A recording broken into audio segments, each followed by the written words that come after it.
Mercuri és el planeta més proper al Sol i el segon més petit de tot el sistema solar.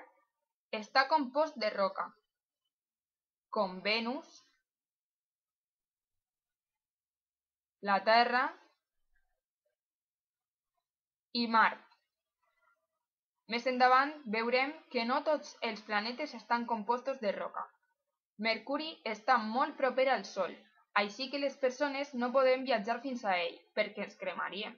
Per això, ha viatjat fins allí una nau espacial sense tripulació, que va poder arribar a Mercuri després de més de 3 mesos de viatge per l'espai. Una vegada allí, va sobrevolar el planeta, i aquestes són les imatges que podem veure d'ell.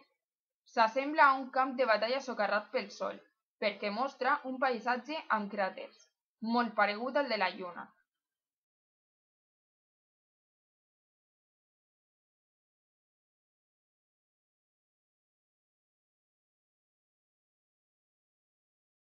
Mercuri tarda solament 88 dies a pegar-li la volta al Sol, perquè és el planeta més pròxim a ell, i per tant el seu recorregut és menor que el de la resta de planetes. A migdia, a Mercuri es poden aconseguir 430 graus centígrads, mentre que a mitjanit la temperatura pot arribar a 170 graus sota zero. Per fer-nos una idea de la diferència de temperatura entre Mercuri i la Terra, ací ara estem a tan sols 25 graus centígrads més o menys. A l'estiu estem a uns 30-35 graus i a l'hivern a uns 10-15 graus centígrads.